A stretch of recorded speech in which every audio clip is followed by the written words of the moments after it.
इस प्रकार हमारी ड्राफ्ट में से निकल करके फाइल इन प्रोसेस में आ चुकी है। जैसे ही हमने वेरीफाई किया था और उसके लिए एक नंबर जनरेट हो गया और देखिए वो नंबर यहां लिखा आ गया, TRR है, बाकी सारी डिटेल ठीक वही है जो ड्राफ्ट में भी आ रही थी। अब एरर का ऑप्शन हट चुका है क्योंकि एरर तो चलेगा ही नहीं आपके साथ।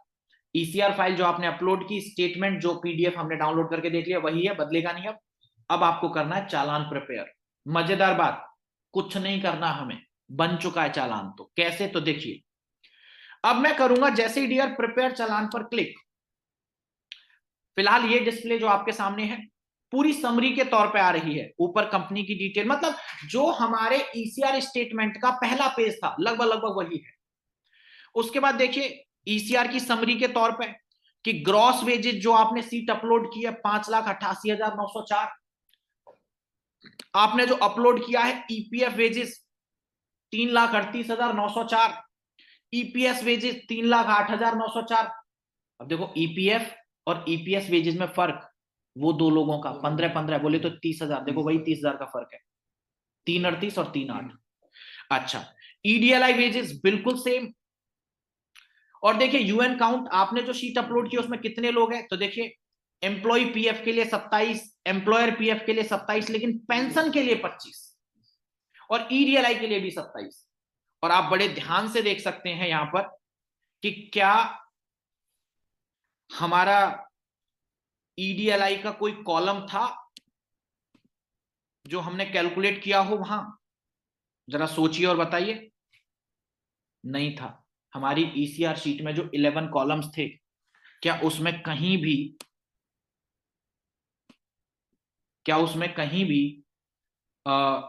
जब हमने कैलकुलेशन की थी तो EDLI का जो 0.5% होता है वो कैलकुलेट करने का कॉलम था, या वहां पर कहीं भी PF एडमिन चार्जेस कैलकुलेट करने का कॉलम था? कहीं भी नहीं था। यानी कि अपने आप आता है। और अपने आप कैसे आएगा पता है, 0.5% होता है। 0.5%, आधा परसेंट किसका? EDLI वेजेस का। जब EDLI वेजेस इतनी है तो क्या उसका डायरेक्ट 0.5% कैलकुलेट होकर के यहां लिखा आ सकता है? बिल्कुल आ सकता है। तो चलिए जी, कुछ इस प्रकार। तो मैं थोड़ा सा वापस से जूम कर देता हूं, थोड़ा छोटा हो गया होगा। चलिए सर, सो ध्यान से देखेंगे।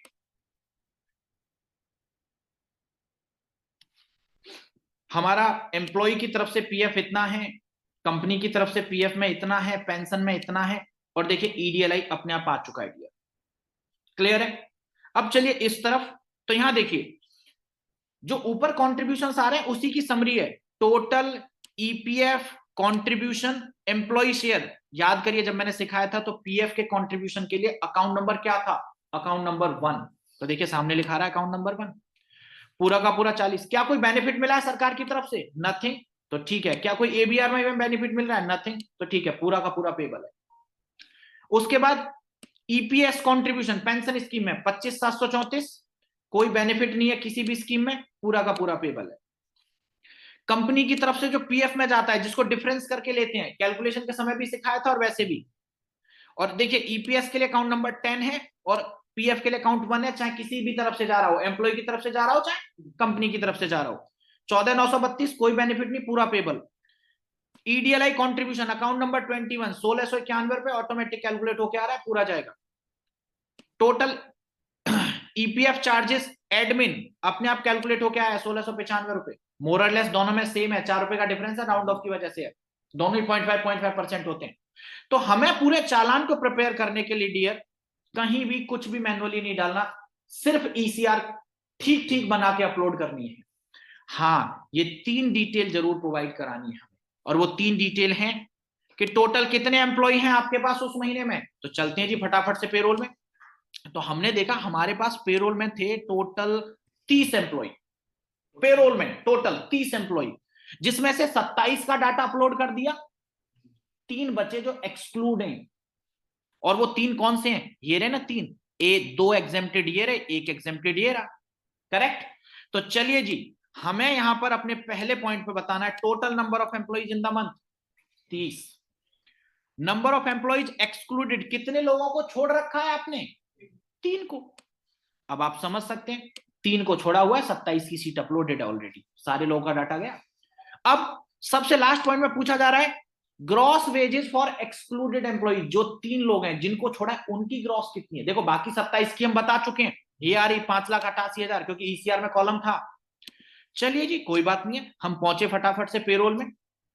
उसमें पेबल अमाउंट में पहले और दूसरे 2 लोग ये एग्जेम्प्ट हैं, ठीक है जी। इनकी सैलरी हो गई आपकी 2,50,000 प्लस 51,000, 3,01,000 प्लस एक और है एग्जेम्प्टेड मीनू, और ये है 10,839, ठीक है जी। ये मैंने टिक कर दिया, यही है ना, बिल्कुल यही है। तो देखिए 3,11,839 टोटल आ रहा है तीनों का। कितना? 3,11,839। देख रहे हैं कैसे टोटल किया है मैंने, पेरोल में से जाके मिलेगी जानकारी। तो बस ये 3,11,839 उस महीने में जो हमारे एग्जाम्प्टेड 3,11,839, ये आपको यहां लिख देना।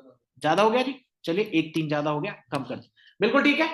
सो दैट मीन्स इस हिसाब से हमारे उस पूरे महीने में, फटाफट से कैलकुलेटर ओपन करो और 5,88,904 प्लस 3,11,839 दोनों वैल्यू टोटल करके बताइए, क्योंकि ये दोनों का टोटल हमारे इस पेरोल शीट में यहां आ रही ग्रॉस सैलरी के टोटल 9,743 के बराबर होना चाहिए। तो कितना कितना करना है आपको टोटल? 5,88,904 प्लस के 3,11,839, 5,88,904, 3,11,839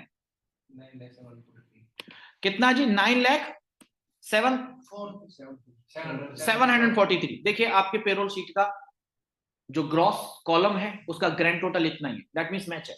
मतलब हमने जो लोग कवर किए और जो लोग छोड़े, जब उनकी दोनों की अलग अलग ग्रॉस टोटल की after uploading data on portal match आया है, मतलब एक और चेक पॉइंट कि डाटा क्लियर है और करेक्ट है, ठीक है जी। बस काम खत्म, जनरेट चालान पर क्लिक करना है, चालान बन गया आपको। तो चलिए साहब मैं फिलहाल काम कर रहा हूं जनरेट चालान पर क्लिक। ओके बड़े ध्यान से देखेंगे सामने, मैंने कर दिया जी क्लिक, जनरेट चालान। वार्निंग दी गई है, आर यू श्योर आपने जो डाटा अपलोड किया, चालान जो बना रहे हो वो ठीक है? हमने कहा जी कतई ठीक है, ओके कर दिया, बन गया। अब ध्यान से देखिए, क्या हम इस समय अपने ईसीआर सेक्शन में हैं? नहीं, हम आ चुके हैं चालान सेक्शन में। देखिए ड्राफ्ट चालान, इन प्रोसेस चालान और रीसेंट चालान। अगर 1 मिनट के लिए अब मैं आपको वापस से वो ईसीआर सेक्शन दिखाऊं कहां पे है, कोई प्रॉब्लम की बात नहीं है। चलिए जी पेमेंट्स में सबसे पहला ऑप्शन था, हम इसमें गए, ईसीआर अपलोड में गए, तो लीजिए जी आप देख सकते हैं। तो ईसीआर सेक्शन में ईसीआर वाले फेज में 5 सेक्शन है। ड्राफ्ट में अपलोड कर, मतलब ईसीआर फाइल अपलोड करते थे, ड्राफ्ट में आती थी, वेरीफाई करते थे, इन प्रोसेस में गए, चालान बना दिया है हमने, चालान बन चुका है। और चालान बनने के बाद अब वो चालान कहां मिलेगा? इसी पेमेंट के दूसरे फेज में। यहां हम जाएंगे तो देखिए ये 3 section, draft, challan, in process, मतलब सबसे मजेदार और आसान बात, 3 ही फेज हैं, ड्राफ्ट, इन प्रोसेस और रीसेंट। वो चाहे ईसीआर में हो उसको बोला गया draft ECR, in process ECR, recent ECR. Challan में आएंगे तो draft challan, in process challan, recent challan, बस। तो चलिए रीसेंट का मतलब बहुत आसान, सिंपल, हिस्ट्री, जो काम पूरा हो चुका है उससे जुड़ी जो भी फाइल्स तैयार हुई हैं एज अ हिस्ट्री, वो आपको ईसीआर से रिलेटेड रीसेंट ईसीआर में मिलती हैं, चालान से रिलेटेड रीसेंट चालान में मिलते हैं, ठीक है। अच्छा अब देखिए आपको अपने इस चालान को पे करना है। पे के लिए आपके सामने यहां पर 2 ऑप्शंस आ रहे हैं डियर, और वो जो 2 ऑप्शन आ रहे हैं उसमें एक है एडिट का और दूसरा है फाइनलाइज का। अब देखिए एडिट के लिए अगर आपको लगता है आपके चालान में कुछ गलत हो गया है, एडिट करना है, कर दीजिए, लेकिन सोचिए क्या एडिट कर पाओगे? सिर्फ वही 3 डिटेल जो मैन्युअली फिल करी है। जितनी डिटेल्स, जितना डाटा आपके ईसीआर के अपलोड होने से आया है वो एडिट नहीं कर पाएंगे आप, समझ रहे हैं? और हमारा तो डाटा करेक्ट है, अब हमें आगे बढ़ने के लिए क्या कर देना है? फाइनलाइज। तो चलिए जी मैं फाइनलाइज पे क्लिक कर रहा हूं। जैसे ही मैंने फाइनलाइज पे क्लिक किया, अगेन अब हमारा चालान ड्राफ्ट से निकल करके इन प्रोसेस में आ गया है, और बस उसके सामने देख सकते हैं पे करने का लिंक लग चुका है। और इससे आगे इस लिंक पर क्लिक करने पर आपको ठीक वही स्टेप्स आएंगे जैसे आप नॉर्मल पेमेंट करते हैं। आज की डे टू डे लाइफ में हम सभी ने नेट ऑनलाइन पेमेंट्स की हैं, प्रोसीड टू पे करेंगे, लिस्ट ऑफ बैंक वो आ जाएगी मोड की, net banking, debit card, bank select की, नेट बैंकिंग के लिए लॉगिन करो, ओटीपी आएगा डालो, पेमेंट हो गई, खत्म काम। और जैसे ही आपकी पेमेंट हो जाएगी डियर, स्वतः ही ये चालान वहां से निकल के कहां आ जाएगा, रीसेंट में।